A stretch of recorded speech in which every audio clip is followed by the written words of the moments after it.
and I are called to live the God kind of life. இன்னொரு வாழ்க்கை நீங்க வாழ வேண்டும் என்று தேவன் That is விரும்புகிறார். the Zoe kind of life. அதுதான் ஜோயே வாழ்க்கை. அவருடைய பரிபூர்ண ஜீவன் இல்லாததுனால சரீரம் அழிகிறது. ஆனா கிறிஸ்து இயேசுவின் மூலமாக பரிபூர்ண ஜீவன் வந்தால் அழிந்து போகிற சரீரத்தை அவர் மறுபடி உயிர்ப்பிக்க வல்லமை உள்ளவராய் இருக்கிறார். இந்த மாசத்திலிருந்து நீங்க பரிபூர்ண ஜீவனை வாழ போறீங்க. எல்லாத்துலயும் ஒரு பரிபூர்ணம் வரப்போகுது. பினான்ஸ்ல ஒரு பரிபூர்ணம் வருகிறது, சரீரத்துல ஒரு பரிபூர்ணம் வருகிறது, குடும்ப உறவுகள்ல ஒரு பரிபூர்ணம் வருகிறது, பிசினஸ்ல ஒரு பரிபூர்ணம் வருகிறது. இந்த மாதத்திலிருந்து எல்லாம் நிரம்பி வழிய போகிறது. எத்தனை ஆண்டுகள் தோல்வியை கண்டீர்களோ எனக்கு தெரியாது. But one thing I know, God wants to revive you in April.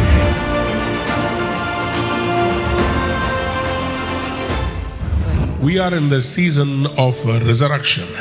உயிர் தெழுதலின் காலகட்டத்தில் நாம் இருக்கிறோம். What is resurrection? உயிர் தெழுதல் என்றால் என்ன? What happened at resurrection? உயிர் தெழுதல் அப்போ என்ன நடந்தது? What did God do exactly at the resurrection? அந்த நாள்ல ஆண்டவர் எந்த காரியத்தை செய்தார்? Something shifted for man. மனுஷனுக்கு ஏதோ ஒரு காரியம், ஒரு மாற்றம் அந்த இடத்துல நடைபெற்றது. Something shifted for mankind. மனு குலத்திற்கு ஏதோ ஒரு காரியம் அந்த நாள்ல நடைபெற்றது. We read the prophetic word for this month, John chapter 10 verse 10. இந்த மாதத்திற்கான தீர்க்க தரிசன வார்த்தை யோவான் 10ஆம் அதிகாரம் 10ஆம் வசனம். திருடன் திருடவும் கொல்லவும் அழிக்கவும் வருகிறானே அன்றி The thief comes only to steal and kill and destroy. வேறொன்றுக்கும் வரான். நானோ அவைகளுக்கு ஜீவன் உண்டாயிருக்கவும் I have come that they may have life அது பரிபூரணம் அடையவும் வந்தேன். and they might have it more abundantly. Somebody said amen. Amen. Hallelujah. Hallelujah. Somebody said amen. Look at your neighbor and say abundant life. பக்கத்துல பார்த்து சொல்லுங்க பரிபூர்ண ஜீவன். பரிபூர்ண ஜீவன். சொல்லுங்க ஆமென். நானோ அவைகளுக்கு ஜீவன் உண்டாயிருக்கவும் அது பரிபூர்ணப்படவும் வந்தேன். Amen. I have come that they might have life and have it to the full. Have it to the full. பரிபூர்ண ஜீவன். The New Testament means life in a different connotation. புதிய ஏற்பாட்டில் வாழ்க்கைக்கு ஒரு வித்தியாசமான ஜீவனுக்கு ஒரு வித்தியாசமான அர்த்தம் கொடுக்கப்படுகிறது. Life has a different connotation by the context in which it is used. எந்த இடத்துல எந்த நேரத்தில் அது பயன்படுத்தப்படுகிறதோ அதிலிருந்து ஒரு வித்தியாசத்தை நாம் பார்க்க முடியும். The New Testament is written in Greek. புதிய ஏற்பாடு கிரேக்க மொழியில் எழுதப்பட்டிருக்கிறது. So the word life in Greek has 3 meanings. ஜீவன் என்கிற வார்த்தைக்கு கிரேக்க பதத்தில் 3 அர்த்தங்கள் உண்டு. Here are some examples. ஒரு சில காரியங்களை நான் சொல்லுகிறேன், உதாரணங்களை சொல்லுகிறேன். In Luke chapter 8 verse 14, லூக்கா 8ஆம் அதிகாரம் 14ஆம் வசனத்தில் there is the mention of the word life there. அந்த இடத்துல ஜீவனை குறித்து பேசப்படுகிறது. முள்ளுள்ள இடங்களில் விதைக்கப்பட்டவர்கள் வசனத்தை கேட்கிறவர்களாய் இருக்கிறார்கள். கேட்ட உடனே போய் பிரபஞ்சத்திற்குரிய கவலைகளினாலும் ஐஸ்வர்யத்தினாலும் சிற்றின்பங்களினாலும் நெருக்கப்பட்டு பலன் கொடாதிருக்கிறார்கள். In the English translation it says they are choked by life's worries, riches and pleasures. இப்பிரபஞ்சத்தின் கவலைகளினால் ஐஸ்வர்யங்களினால் சிற்றின்பங்களினால் அவர்கள் நெருக்கப்படுகிறார்கள். ஜீவன் நெருக்கப்படுகிறது. The life that they are being targeted here is not the spirit life, it is the physical life. இந்த இடத்துல அவங்க தாக்குதலுக்குள்ள ஏற்படுகிற தீய ஜீவனுக்கான காரியம் அல்ல, சாதாரண அன்றாட வாழ்க்கை, சரீர பிரகாரமான ஜீவன். பக்கத்துல பார்த்து சொல்லுங்க பயோஸ். பயோஸ்ல இருந்தா பயாலஜி வருகிறது. Only from bios we derive biology. It is the life of the physical body. அது நம்ம சரீர பிரகாரமான ஜீவன். So bios means physical body. Bios என்றால் சரீர பிரகாரமான ஜீவன். Jesus says in Matthew chapter 6 verse, மத்தேயு 6ஆம் அதிகாரத்தில் he says, why are you worried about what to wear and what to eat. என்ன சாப்பிடுவது என்ன உடுத்திக் கொள்வதுன்னு சொல்லி நீங்கள் ஏன் These கவலைப்படுகிறீர்கள்? are all the needs of the bios. இது எல்லாம் இந்த பயாஸ், இந்த சரீர பிரகாரமான தேவைகளாக இருக்கிறது. Hallelujah சொல்லுங்க. ஹalleluya. பக்கத்துல பார்த்து சொல்லுங்க, என்னை உருவாக்கினவர் The one who என்னை created me, போஷிப்பாரு. he will take care of me. சொல்லுங்க ஆமென். அதனால தான் அவர் சொன்னாரு, காகங்களை நோக்கி பாருங்கள். That's why he said, look at the crows, look at the birds. அவைகளுக்கு அவங்க உழுகிறதும் இல்ல, விதைக்கிறதும் இல்ல, ஆனா அவைகளுக்கெல்லாம் போஷிக்கிறாரே. They don't sow, they don't harvest, but see how the heavenly Father feeds them. Look at the beautiful flowers in the fields. அழகான பூக்களை பாருங்களேன். Even Solomon in his greatest glory did not wear such a clothing. Solomon கூட அப்படிப்பட்ட ஒரு அருமையான அழகான வஸ்திரத்தை உடுத்திக் கொள்ளவில்லை. If God can clothe the flowers of the field with such beautiful color, how much more he loves you. Amen. பூக்களை அவ்வளவு அழகாக வர்ணமாக ஆண்டவர் உடுத்து வைக்கும் பொழுது அதை காட்டிலும் ஆண்டவர் நம்மளை எவ்வளவு அழகாக பக்கத்துல பார்த்து சொல்லுங்க, பரிபூர்ண ஜீவனை கர்த்தர் கொடுங்க. Amen. God is giving a சொல்லுங்க full amen. life to each and every சத்தமா one ஒரு of ஆமென் you. சொல்லுங்க. Amen. அப்ப பரிபூர்ண ஜீவன்றது வெறும் சரீர பிரகாரம் கிடையாது. It's not only the physical life. The second form of life in the Bible is about our mind. இரண்டாவதாக சொல்ல இருக்கிற வார்த்தை நம் மனதை குறிக்கிறது. சுக்கே is a Greek word அது ஒரு கிரேக்க பதம் that refers to a man's psychological life. ஒரு மனிதனுடைய மனதை குறித்ததான ஒரு ஜீவனாக இருக்கிறது. It refers to the soul, ஆத்துமா, the mind, சிந்தை, emotion, உணர்வுகள் and will. தேவ சித்தம். It is where we get the word psychology. அந்த இடத்துல இருந்து தான் சைக்காலஜின்ற வார்த்தை வருகிறது. Man's mind is very important. மனிதனுடைய சிந்தை ரொம்ப ரொம்ப முக்கியம். There is a life that we live here. இந்த மனதுக்குள்ள ஒரு ஜீவன் இருக்கு, நாம அங்க வாழ்ந்து கொண்டிருக்கிறோம். This is where your attitudes are formed. அந்த இடத்துல தான் உங்கள் எண்ணங்கள் உருவாகுகிறது. Whether you are a victor or a victim happens here. நீங்க ஒரு ஜெயாலியா தோல்வியா என்கிற மனப்பான்மை உங்க மனதளவுல தான் ஆரம்பிக்கிறது. You can be a king or you can be a pauper here. நீங்க இந்த மனதுல இந்த இடத்துல நீங்க ராஜாவா உங்களை யோசிக்கலாம், இல்லனா ஒண்ணுமே இல்லாதவனா கூட யோசிக்கலாம். This is where your life is often lived. அநேக நேரங்கள்ல நீங்க இந்த இடத்துல தான் வாழ்ந்து This is where enemy defeats you. அங்கதான் பிசாசு உங்களை தோல்விக்குள்ளாக்குகிறான். This life also God wants you to be victorious. இந்த வாழ்க்கையிலும் தேவன் ஜெயாலியாக இருக்க விரும்புகிறார். சொல்லுங்க ஆமென். ஹalleluya.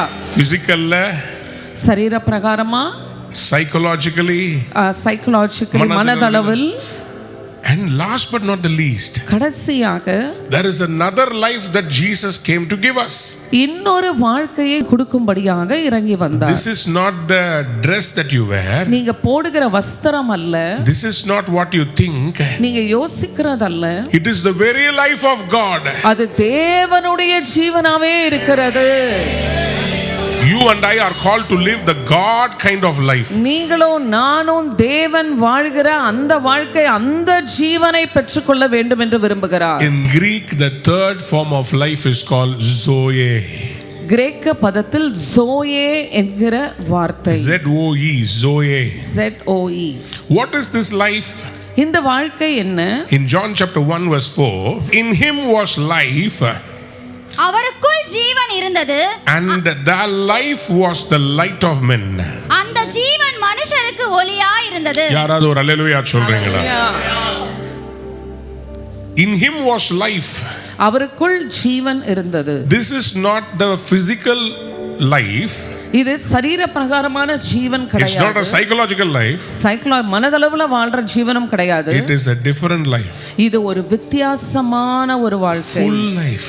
இது ஒரு முழுமையான ஒரு வாழ்க்கை. பணம் காசு இருந்தா நல்ல Dress வாங்கலாம், கார் வாங்கலாம், இதெல்லாம் material things. When you have money and riches, you can buy all the material things in the world. இதெல்லாம் bios. All these are called bios. சரீர பிரகாரமான தேவை. The physical needs of a man. பாத்துக்குவாரு. He will take care of all these things. Our பாத்துக்குவாரு. He will take அத பத்தி care. கவலைப்படாதீங்க. There's no need to worry about சொல்லுங்க that. அவன் பக்கத்துல பார்த்து அத பத்தி கவலைப்படாதீங்க. அத பத்தி கவலைப்படாதீங்க. எனக்கு இன்னைக்கு சர்ச்சை வந்து கர்த்தர் 4th கியர் மாத்துறாரு. Amen. இதெல்லாம் ஆண்டவர் பிஸ்கோத் மாதிரி உங்களுக்கு கொடுப்பாரு. Amen. You don't need to worry about this. Given unto you. All these things shall be Given unto you. added unto you. இதெல்லாம் addedனா என்னன்னா கொசுரு. கொசுரு. இந்த கருவேப்பிலையை கடைசி அண்ணாச்சிட்டு கேட்பீங்களா, அண்ணாச்சி போட்டு விடுங்க கொஞ்சம் கருவேப்பிலையை. That is கொசுரு. Don't Amen. worry for kosuru. Bios and suke, Bios, suke. these are materialistic needs, psychological needs. இது வந்து மனதளவுல தேவைப்படுகிற எல்லா தேவைகள் சரீர பிரகாரமான தேவைகள். If you feel like eating something sweet, you like have an ice cream, appada, your mind is happy. உங்களுக்கு ஐஸ்கிரீம் சாப்பிடணும் போல உங்க மனசு சொல்லுச்சுன்னா ஒரு ஐஸ்கிரீம் சாப்பிட்டோன்னா நீங்க ரொம்ப சந்தோஷமா But there is another life that God wants you to live. ஆனா இன்னொரு வாழ்க்கை நீங்க வாழ வேண்டும் என்று தேவன் That is விரும்புகிறார். the Zoe kind of life. அதுதான் ஜோயே வாழ்க்கை. That is the life in Christ. அது கிறிஸ்துவுக்குள் இருக்கிற வாழ்க்கை. பக்கத்துல பார்த்து எனக்கு சாதாரண வாழ்க்கை வேண்டாம். I don't want ordinary life. எனக்கு ஆண்டவருடைய ஜீவனுடைய வாழ்க்கை வேணும். Amen. I want the life of Christ inside me. எத்தனை பேருக்கு அந்த ஜீவன் வேணும்? Amen. அந்த ஜீவனை தான் இங்க யோவான் 10:10 சொல்லுகிறது. Amen. That life is only quoted here in John 10:10. That is the abundant life. அதுதான் ஒரு பரிபூரண ஜீவன். Somebody said Zoe. Zoe. Hallelujah. Hallelujah. Wine's Greek concordance says, Wine's Greek concordance இப்படியாக சொல்லுகிறது, it is not just an ordinary life. அது ஒரு சாதாரண வாழ்க்கை இல்லை. It is a life that makes things alive. ஒவ்வொரு காரியத்தையும் உயிரோட கொண்டு வருகிற ஒரு வாழ்க்கையாக இருக்கிறது. Hallelujah. உயிர்த்தெழுதலின் வல்லமையை தியானிக்கிற உங்களுக்கு எனக்கும் கர்த்தர் ஜோயை பத்தி சொல்லி கொடுக்கிறாரு. இந்த ஜோயக்குள்ள நீங்க போனீங்கன்னா செத்தவங்களை உயிரோடு எழுப்பிடலாம். When you go into the Zoe life, you can raise the dead. Somebody lift your hands and say amen. Amen. Hallelujah. Hallelujah. God is the bestower of every kind of life in the universe. இந்த உலகத்துல எல்லா ஜீவன்களையும் அவர் உயிர்த்தெழ செய்கிறவராய் He இருக்கிறார். gives life to everything. உயிர்த்தெழல ஜீவன். எல்லாவற்றுக்கும் ஜீவன் தருகிறவராய் He இருக்கிறார். gives life to everything in the world. உலகத்தில் இருக்கிற எல்லாவற்றுக்கும் ஜீவனை தருகிறார். Plants have life. செடி கொடிகளுக்கு ஜீவன் இருக்கிறது. Animals have life. மிருகங்களுக்கு ஜீவன் But the இருக்கிறது. life in man is the life of God. ஆனா மனுஷனுக்குள்ள இருக்கிற ஜீவன் அது தேவனுடைய ஜீவனாய் இருக்கிறது. It is a life to rule and reign in this world. Amen. இந்த உலகத்துல ஆண்டு கொள்ளும்படியாக அரசாளும்படியான ஒரு ஜீவனாய் இருக்கிறது. According to Genesis 1:26 and 28, I am given the life of God to rule over everything. ஆதியாகமம் 1ஆம் அதிகாரம் 26 28ஆம் வசனத்தின் பிரகாரம் எல்லாவற்றையும் ஆண்டு கொள்ளத்தக்கதாக ஆளுகை செய்யும்படியான அதிகாரம் எத்தனை பேர் ஆமென் சொல்ல விரும்புறீங்க? ஹalleluya. ஹalleluya. சொல்லுங்க ஆமென். ஆமென். ஹalleluya. ஹalleluya. பக்கத்துல பார்த்து சொல்லுங்க, நான் ஆள பிறந்தவன். I'm called to rule. The Lord the Father hid the life, the Zoe life in Jesus Christ. பிதாவாகிய தேவன் இந்த ஜோயே ஜீவனை இயேசு கிறிஸ்துவுக்குள் வைத்திருந்தார். That is why Jesus says, I have come to give them life and they might have it more abundantly, or they might have it more full. Amen. அதனால தான் ஆண்டவர் சொல்லுகிறார், நான் ஜீவன் கொடுக்கும்படியாக வந்தேன், அது பரிபூரணப்படும்படியாக வந்தேன். God gave life to Adam. ஆதாமுக்கு ஆண்டவர் ஜீவனை கொடுத்தார். But Adam fell empty. ஆனா ஆதாமுக்குள்ள அந்த வெறுமை காணப்பட்டது. That's why he ate of the fruit of good and evil. அதனால தான் நன்மை தீமை அறியத்தக்க அந்த பழத்தை அவன் புசிக்கிறான். So God decided, ஆண்டவர் தீர்மானித்தார், I'm going to send my son Jesus Christ. நான் என்னுடைய குமாரனாகிய இயேசு கிறிஸ்துவை நான் அனுப்ப போகிறேன். He will come in the Suke life. அவர் வந்து அந்த சூக்கே வாழ்க்கையில் அவர் வருவார். He will come in the bios. அவர் பயோஸ்ல வருவார். He will be born of a virgin Mary. ஒரு கன்னி மரியாளிடத்தில் பிறப்பார். And he will have life. அவருக்குள்ள ஜீவன் இருக்கும். But I will do one thing. ஆனா நான் ஒரு காரியத்தை செய்வேன். I will take him to the cross. நான் சிலுவைக்கு கொண்டு போய் I will make him lose his life. அவருடைய ஜீவனை இழக்க நான் செய்வேன். For the purpose of saving entire mankind.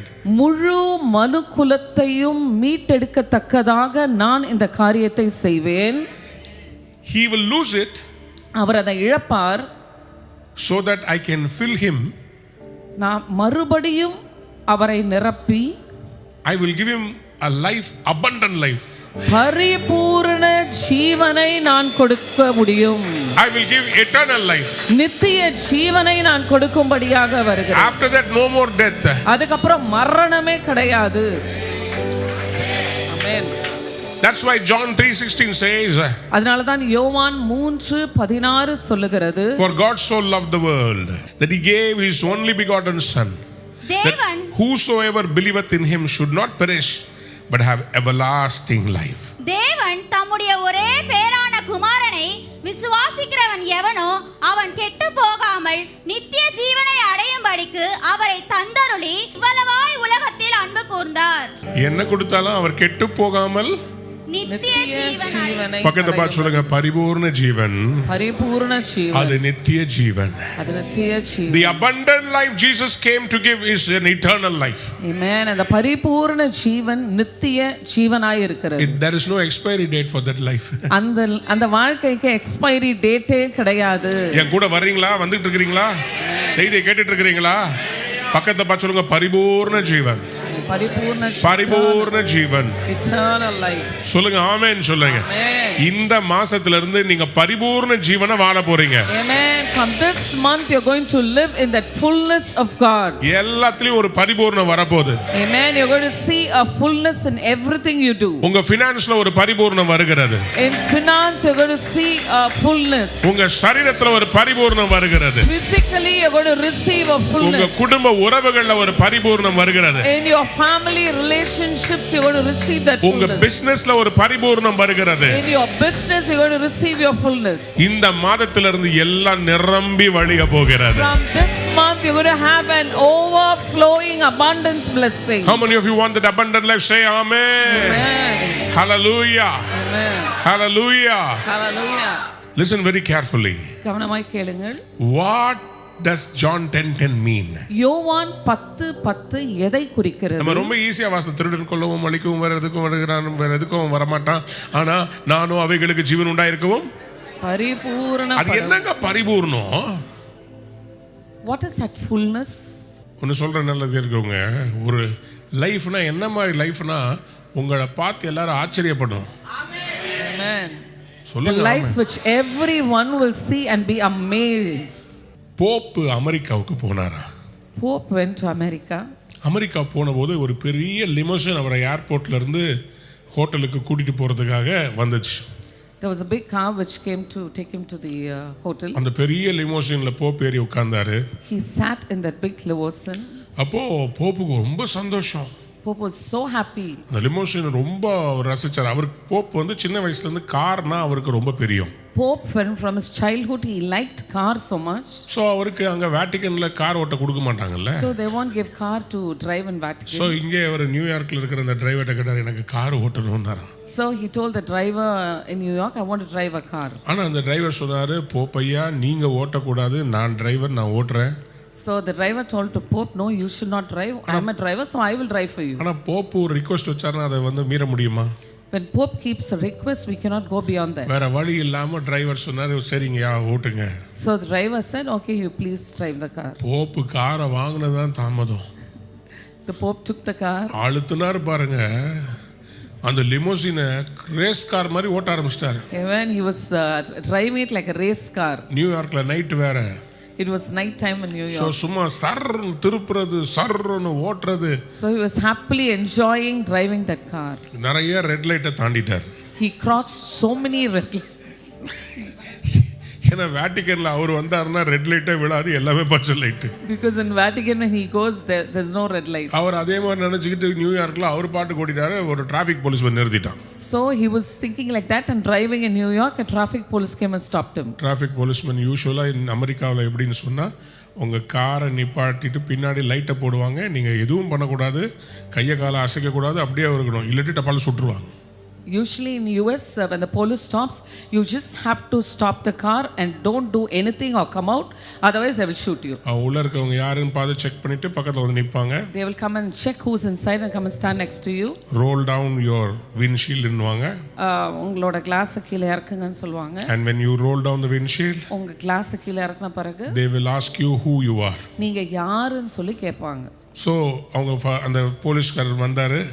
The policeman came. அந்த டிரைவர் ஓட்டிக்கிட்டு இருந்த போப்பை பார்த்து சொன்னாரு class இறக்குங்க. So he saw the Pope was driving the car and said just bring down the glass. Glass இறக்கணும்னு கேட்டாரு.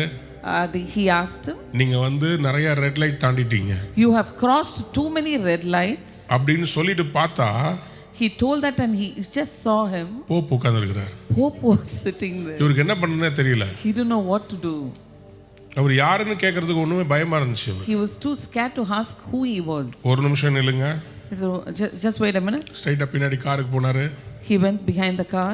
அவர் மேல் அதிகாரிக்கு ஃபோன் அடிச்சார். He called his high official. Sir எனக்கு ஒரு பிரச்சனை இருக்கு. Sir, I have a problem. There is a problem, somebody jumped a red light.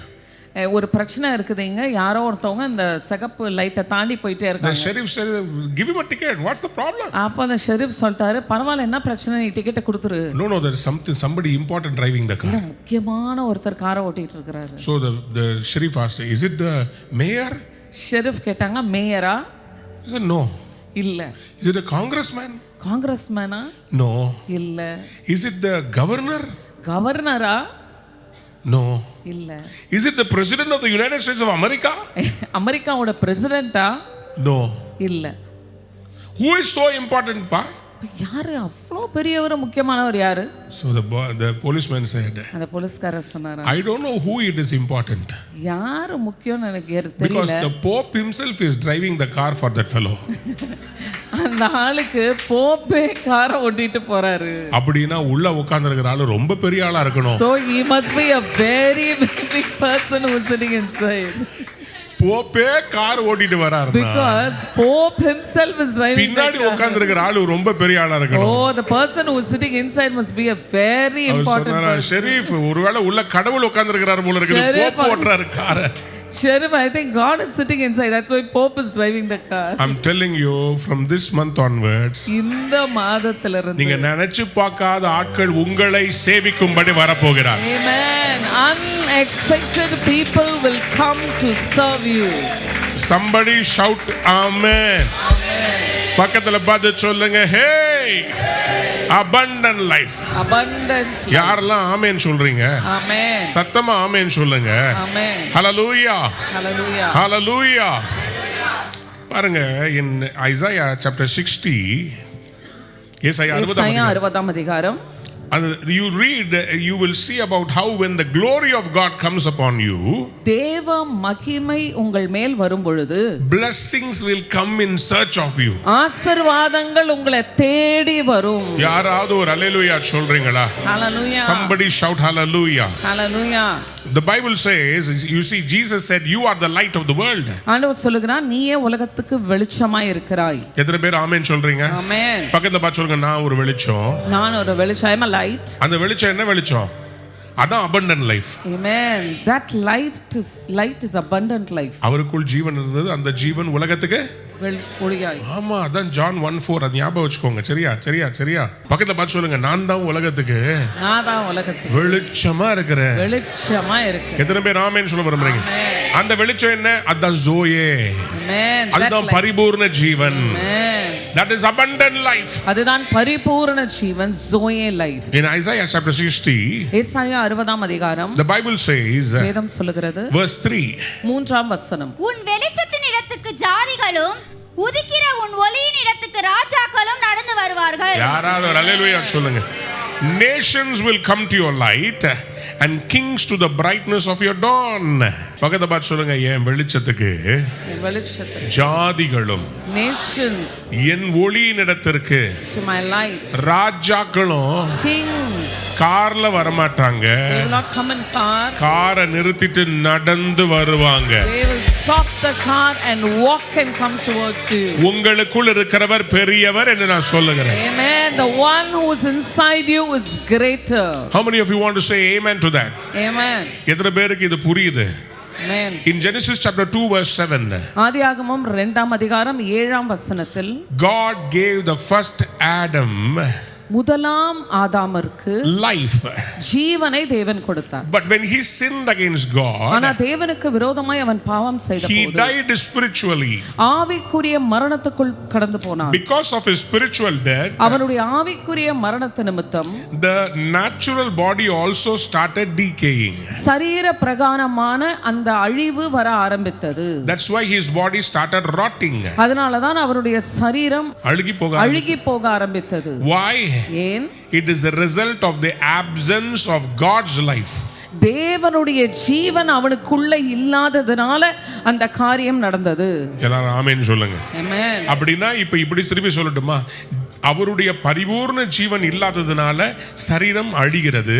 ஆனா கிறிஸ்து இயேசுவின் மூலமாக பரிபூர்ண ஜீவன் வந்தால் அழிந்து போகிற சரீரத்தை அவர் மறுபடி உயிர்ப்பிக்க வல்லமை உள்ளவராய் இருக்கிறார். When you receive the abundant life of God, every cell which is decaying in your body will resurrect and be well again. Sir, Lazarus is dead. லாசரு மரித்து விட்டார். And he is coming near to the tomb. அவர் அந்த கல்லறை அருகே வருகிறார். 4 days it has happened. 4 நாட்கள் ஆயிற்று. His body has decayed. சரீரம் அழுகி போயிற்று. It's rotten. அது அழுகி போனது. But Jesus says to Martha, ஆனா மார்த்தாவை பார்த்து ஆண்டவர் I சொல்றார், am the resurrection and the life. நானே உயிர்த்தெழுதலும் ஜீவனுமாய் இருக்கிறேன். He says, I am the resurrection, I am the life. நானே உயிர்த்தெழுதலும் நானே ஜீவனுமாய் இருக்கிறேன். ஓ, எனக்கு என்னமோ இன்னைக்கே நான் உயிர்த்தெழுதலின் செய்தியை கொடுக்கிற மாதிரி இருக்குது. John 11:25. யோவான் 11ஆம் அதிகாரம் 25ஆம் வசனம். John 11:25. இயேசு அவளை நோக்கி, நானே உயிர்த்தெழுதலும் ஜீவனுமாய் இருக்கிறேன். என்னை விசுவாசிக்கிறவன் மரித்தாலும் பிழைப்பான். எத்தனை பேர் ஆமென் சொல்ல விரும்புறீங்க? That is Zoe life. ஆமென். அதுதான் ஜோயே வாழ்க்கை. That is the abundant life Jesus came to give. அதுதான் ஆண்டவர் கொடுத்த பரிபூர்ண ஜீவன். Hallelujah. Hallelujah. That is what Jesus made the second Adam. அந்த ஜீவனை தான் இரண்டாம் ஆதாமுக்கு தேவன் கொடுத்தார். Who is the second Adam? இரண்டாம் ஆதாம் யார்? Jesus Christ. அதுதான் இயேசு கிறிஸ்து. The one who was made from the dust of the earth was first Adam. முதலாவது ஆதாம் பூமியின் மண்ணினால் உருவாக்கப்பட்டார். Second Adam was conceived by the Holy Spirit. Amen. இரண்டாவது ஆதாம் பரிசுத்த ஆவியினால் உருவாக்கப்பட்டவர். Amen. First Adam, God took sand, breathed into him. முதலாவது ஆதாம் மண்ணை எடுத்து சுவாச காற்றை ஊதுகிறார். Second Adam, இரண்டாவது ஆதாம் God didn't breathe into dust. மண்ணுக்குள்ள அவர் ஊதவில்லை. He breathed into Mary. Amen. மரியாளுக்குள்ள அந்த ஜீவனை அவர் ஊதினார். தன் ஜீவனை அவர் மறுபடி மண்ணுக்குள்ள ஊதுற. He didn't breathe into the mud. ஏற்கனவே இருந்த ஜீவனுக்குள்ள தன் ஜீவனை ஊதினார். Amen. Already a life was there. He blew his breath into that life. Hallelujah. Hallelujah. When you are the son of Adam, you are ordinary man. நீங்க ஆதாமின் மகனாக இருக்கும்போது நீங்க சாதாரண மனிதனாக But when you become the son of Jesus Christ, ஆனா இயேசு கிறிஸ்துவின் பிள்ளையாய் நீங்கள் மாறும் பொழுது you become the son of God. Amen. தேவனுடைய புத்திரர்களாய் மாறுகிறீர்கள். எத்தனை பேர் ஆமென் சொல்ல விரும்புறீங்க? Amen. பக்கத்துல பார்த்து சொல்லுங்க, ordinary extraordinary மாறுது. Amen. The ordinary is turning into extraordinary. இந்த படத்தை பாருங்க, உங்களுக்கு புரியும். உள்ள இருக்கிற ஜனங்கள் பெரிய வெளிச்சத்தை கண்டார்கள். Amen. That is the Zoe life. பரிபூர்ண ஜீவனை கொடுக்க வந்திருக்கிறாருங்க. Amen. That is the abundant life which Jesus came to give you. How many of you like this wonderful month of promises? Amen. In abundant life there is no lack. Amen. இந்த Zoe வாழ்க்கையில எந்த குறைவும் கிடையாது. Wherever you go, எங்க நீங்க போனாலும் the dough will multiply. Amen. அந்த மாவு பெருக செய்யும். Oil will overflow. Amen. எண்ணெய் புரண்டு ஓடும். Bread will multiply. அப்போ தன்னால Fish will multiply. மீனை வர்த்திக்க செய்வார். What is Zoe life? Zoe வாழ்க்கை என்றால் என்ன? Can I give a small example? ஒரு சின்ன நான் உதாரணத்தை சொல்லுகிறேன். When you want fish to multiply, mean பெருகணும்னா you need water. உங்களுக்கு தண்ணி தேவை. Because only in the water, தண்ணியில இருந்தாதான் fish can put kuti, மீன் குட்டி போட்டு guppies will come, கப்பீஸ் வரும். then that guppy will grow, கப்பி வளர்ந்து then it will become a fish, அது மீனா மாறி then you can eat it. அதுக்கப்புறம் நீங்க அதை சாப்பிடலாம். But in the hands of Jesus, ஆனா இயேசு கிறிஸ்துவின் கையில even the dry fish, கருவாடா இருந்தாலும் ஏசாமி கையில உயிரோடு இருக்கிற மீன் மல்டிப்ளை பண்ணணும் அவசியம் இல்ல. மீனுக்கே உயிர் இல்லைனா கூட Amen. கருவாட்டை மல்டிப்ளை பண்ண வைக்க. Even when the fish doesn't have life, even it's called as a salt fish, that can multiply in the hand of ஆதாரமே Jesus. இல்லாமல் அற்புதம் செய்ய ஜோயே லைஃபால முடியும். Amen. Without any source, You got the resource. he can have the resources. I believe abundant life is coming to us. Amen. பரிபூர்ண ஜீவன் வருகிறது என்று நான் விசுவாசிக்கிறேன். There is a season for lack. குறைவுக்கு ஒரு காலம் இருந்துச்சு. There is a season for abundance. ஆமென். பரிபூர்ணத்திற்கு ஒரு காலம் இருக்கிறது. This month many of your businesses are going to flourish. Amen. இந்த மாதம் अनेक பேருடைய வியாபாரம் செழிக்க போகிறது. Romans chapter 6 verse 23 says, "Is the wages of sin is death, but the gift of God is eternal life Amen. in Christ Jesus our Lord." பாவத்தின் சம்பளம் மரணம், தேவனுடைய கிருபை வரமோ நம்முடைய கர்த்தராகிய இயேசு கிறிஸ்துவினால் உண்டான இயேசு கிறிஸ்து கிட்ட மட்டும்தான் பரிபூர்ண ஜீவனை பெற்றுக்கொள்ள முடியும். Amen. Only from Jesus Christ you can receive abundant life. That is why Jesus said, "I am the way, the truth and the life." நானே வழியும் சத்தியமும் ஜீவனுமாய் இருக்கிறேன் என்று எத்தனை பேர் ஆமென் சொல்ல விரும்புறீங்க? Amen.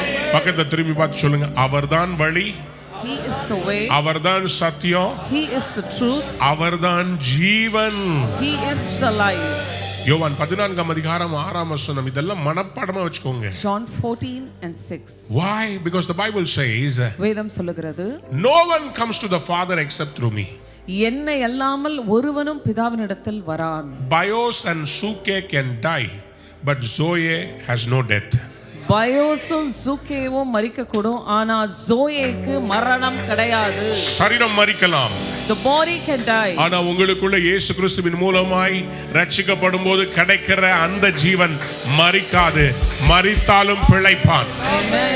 But the life which you receive when you receive Jesus the salvation, that life will never die inside இப்படி you. சொல்றேன், மரித்தாலும் பிழைப்பான்னு நம்ம ஜீவனுக்கே அவ்வளவு வல்லமை இருக்கும்போது நம்ம கிட்ட இருக்கிற பணத்துக்கு கர்த்தர் மல்டிப்ளை பண்ற வல்லமை அனுப்ப மாட்டாரா? He will quicken his spirit into every dead area of your life. Amen. உங்க வாழ்க்கையில மரித்திருக்கிற ஒவ்வொரு பகுதிக்குள்ளேயும் அவருடைய ஆவியை அனுப்பி உயிரடைய செய்வார். ஜீவனை அனுப்பி உயிரடைய His life will enter.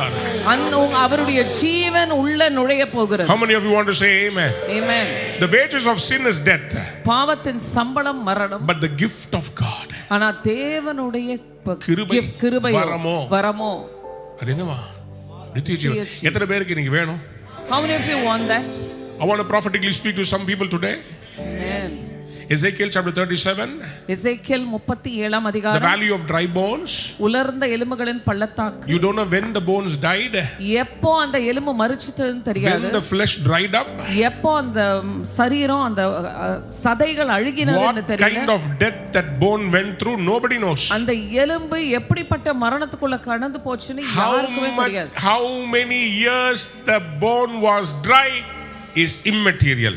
எத்தனை வருஷம் அந்த எலும்பு உலர்ந்து போய் இருப்பது என்பது தேவையில்லாத காரியம். இப்பொழுது எவ்வளவு நாள் செத்துச்சுன்றது முக்கியம் அல்ல, அதுக்குள்ள இப்ப என்ன நடக்க போகுதுன்னு தான் முக்கியம். Amen. What is important is what is going to happen inside the bone. நீங்க எத்தனை நாட்களாய் தோல்வியை கண்டீர்கள் என்பது முக்கியம் இல்ல, இன்றைக்கு கர்த்தர் உங்களை எப்படி எழுப்புகிறார் அதுதான் முக்கியம்.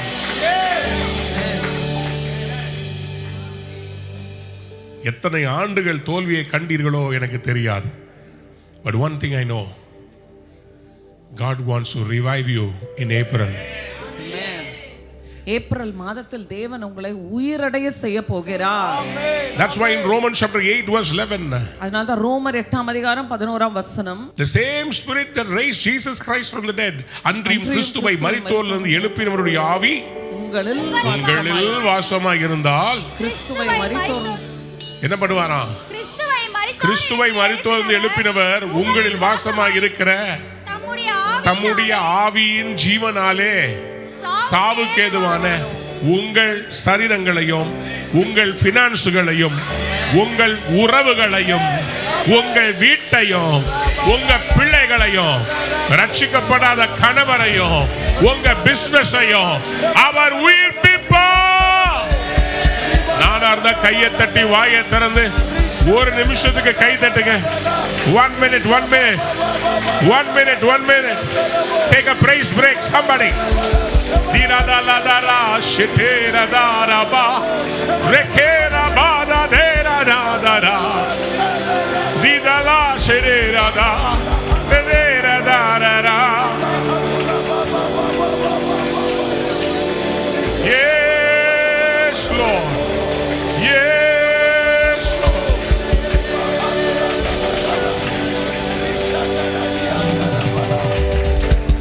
சொல்லுங்க ஆமென். ஹalleluya. பக்கத்துல பார்த்து சொல்லுங்க, பரிபூர்ண ஜீவன் வருகிறது. In John chapter 5 verse 26. யோவான் 5ஆம் அதிகாரம் 26ஆம் வசனம், ஏனெனில் பிதாவானவர் தம்மில் தாமே ஜீவனுடையவராய் இருக்கிறது போல, As the Father hath life in himself, குமாரனும் தம்மில் தாமே ஜீவனுடையவராய் இருக்கும்படி அருள் so செய்திருக்கிறார். hath he given to the Son to have life in himself. பிதாவுக்குள் என்ன இருந்தது? சோ குமாரனுக்கு அவர் என்ன கொடுத்தாரு? பிதா கிட்ட எப்படி ஜீவன் இருக்குதோ அதே மாதிரி ஜீவனை குமாரனுக்கும் கொடுத்திருக்கிறார். ஏன்? இவர் யாரையெல்லாம் உயிர்ப்பிக்கிறாரோ, யாரெல்லாம் அவரை ஏற்றுக்கொள்றாங்களோ, யாரெல்லாம் அவர் ரத்தத்தால கழுவப்படுறாங்களோ அவர்களுக்கு பரிபூர்ண ஜீவனை எல்லா விதங்களிலும் ஆசீர்வாதமான ஒரு ஜீவனை அவர் கொடுக்கிறார். எத்தனை பேர் பெற்றுக்கொள்ள போறீங்க? எத்தனை பேர் நம்புறீங்க? இந்த இந்த இந்த செய்தி உங்க வாழ்க்கையை மாற்றக்கூடியது நம்புறவங்க மட்டும் ஒரு ஆமென் சொல்லு. I am not preaching religion. நான் ஒரு மதத்தை பிரசங்கிக்கவில்லை. I am preaching about abundant life. நான் நித்திய ஜீவனை குறித்து பிரசங்கிக்கிறேன். Look at your neighbor and say, I am not speaking the worldly life. உலக பிரகாரமான வாழ்க்கையை குறித்து நான் பேசவில்லை. I am speaking about God's abundant life. நான் தேவனுடைய பரிபூரண ஜீவனை குறித்து பேசுகிறேன். எத்தனை பேர் ஆமென் சொல்ல விரும்புறீங்க? ஆமென். Recently, I saw some of the millionaires confessing that Jesus Christ was the one who made them rich. Millionaires, நான் ரீசெண்டா ஒரு போஸ்ட் பார்த்துட்டு இருந்தேன். அநேக மில்லியனர்ஸ் வந்து பில்லியனர்ஸ் இயேசு கிறிஸ்து தான். Because of him, அவரால தான் I became rich. நான் பணக்காரன் ஆனேன் என்று சொல்லி அறிக்கை செய்திருந்தார்கள். யாராவது ஒரு அல்லேலூயா சொல்ல மாட்டேன்றீங்க? Some of the billionaires, they believed in Jesus. கோடீஸ்வரர்கள் இயேசுவை விசுவாசித்தார்கள். And that is why God gave them riches and glory. அதனால தான் ஆண்டவர் அவங்களுக்கு ஐஸ்வரியத்தையும் ஆஸ்தியையும் கனத்தையும் கொடுத்து வைத்திருக்கிறார். Because their mind was not on the money, their mind was on Jesus. Amen. அவங்க மனது இந்த பொருளாதாரத்தின் மேல் இல்ல, இயேசுவின் மேல் இருந்ததனால அந்த ஆசீர்வாதங்களை அவர் கொடுத்தார். Abundant life is God imparting his very nature, substance and being into our worldly life. பரிபூர்ண ஜீவன் என்பது தேவன் தம்முடைய சுபாவம் அல்லது அவருடைய குணாதிசயங்களை, அவருக்குள் இருக்கிற நன்மைகளை, அவருக்குள்ள இருக்கிற ஆசீர்வாதங்களை மனுக்குலத்திற்குள் அவர் கொடுத்து அழகு பார்ப்பதுதான். அவர் மேல நின்னுக்கிட்டு, மானிடா, மானிட பதரே, நீ அங்கேயே நில், என்னிடத்தில் உன்னால் எட்டி வர முடியாது. நீ காலுக்கு கீழே விழுந்து என் காலினுடைய நகத்தை முத்தம் செய் அப்படின்னு அவர் சொல்லல. 2 கையை விரிச்சு சொல்றார், வாப்பா, எனக்கு உண்டானதெல்லாம் உனக்குரியது. நீங்கள் என்னிலும் என் வார்த்தைகள் உங்களிலும் நிலைத்திருந்தால் மிகுதியாய் கனிகளை கொடுக்கும்படி அவருடைய புத்திர சுபிகாரத்தின் ஆவியை கொடுத்து உங்களை என்னை அபண்டன்ட் லைஃப்க்கு கூப்பிடுற அவருக்கு ஒரு பெரிய அல்லேலூயா போடுங்க.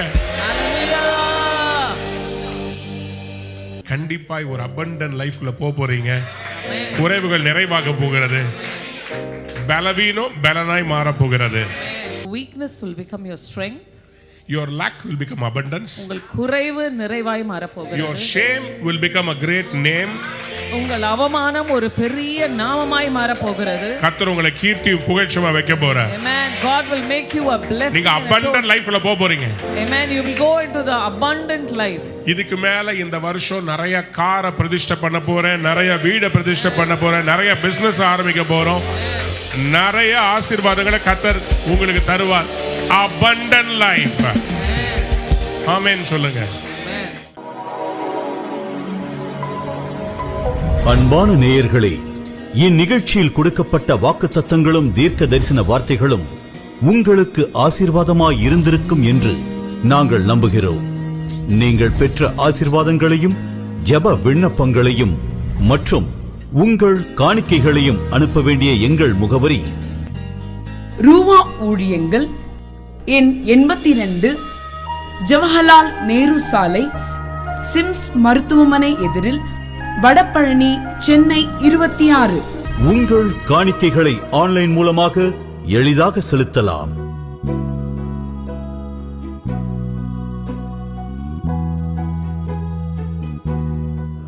எங்கள் இணையதள முகவரி www.ruhaministries.org.